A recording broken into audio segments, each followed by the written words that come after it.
এখন আমার পাশে থাকলে তোমাকে কি বলতাম? কোনো কিছু করতাম না। তুমি যদি বলতা তাহলে কোনো কিছু করতাম। তুমি কি বলতা সেটা বলো আগে।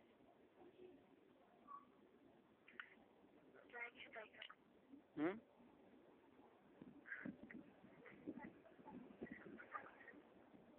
বুঝি নাই, আবার বলো।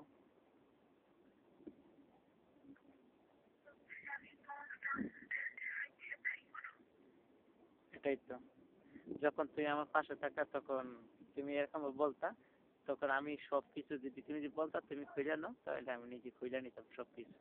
সবকিছু খুঁজে নিয়ে তারপর ঠোঁট লাগাতাম, সবকিছু লাগাতাম, ঠিক আছে। তারপর নিচে যদি বলতা নিচে খুলতাম, নিচে বলতা নি খোলার জন্য।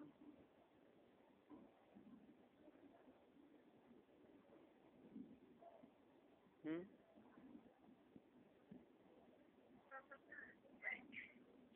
দেখবে নিচে খুলতাম, তারপর নিচে ফার্স্টে একটা কিস করতাম নিচে। ফার্স্টে ঠোঁটে কিস করবো, তারপর নিচে কিস করবো। কিস করার পরে তারপর আরামসে মানে ভালোবাসা মহাব্বত যেটা সেটা দিতাম, ঠিক আছে। দেওয়ার পরে যেটা যদি যতক্ষণ থাকতে পারি থাকলাম তোমার কাছে, যখন থাকতে পারলাম না তখন আবার একটু রেস্ট করলাম। তুমি আমাকে একটু কষ্ট থেকে একটু রেস্ট দিলা, কিন্তু তোমাকে কষ্ট দেবো না, দিতে চাইও না। বুঝতে পারছো? এতটুকুই, মজা লাগে না তো এখন। চাইও নিশ্চিত নি কোনো কিছু হয়ে যায়। হ্যাঁ শারমিন, নিশ্চিত কোনো কিছু হয়ে যায় আবার। ব্যথা লাগতেছে, ব্যথা লাগতেছে আমার।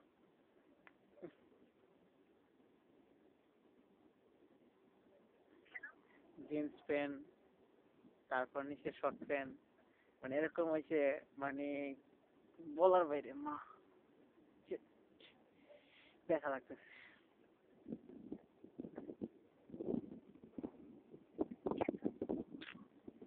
বুঝতে পারতেছি না ব্যথা লাগতেছে কেন। আজকে কি করছি জানো?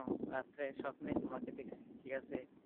তারপর আজকে কিন্তু কাপড় চোপড় মনে করো প্রায় নিচে আমার 2 ঘন্টা লাগছে খালি এটিতে ওয়াশ করতে। ওয়াশের মেশিন আছে তো, মেশিনকে ফালায় সব ওয়াশ করলাম। আজকে রাতে সারা রাত তোমার সাথে রয়েছে।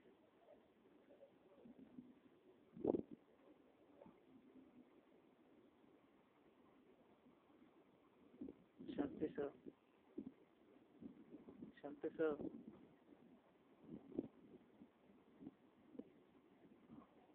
মাই লাভার, মাই ডার্লিং, তোমাকে এখন একটা কিস তো না।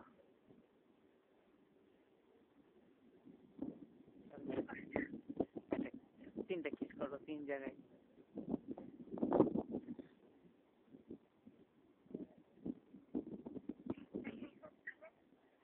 3 জায়গায়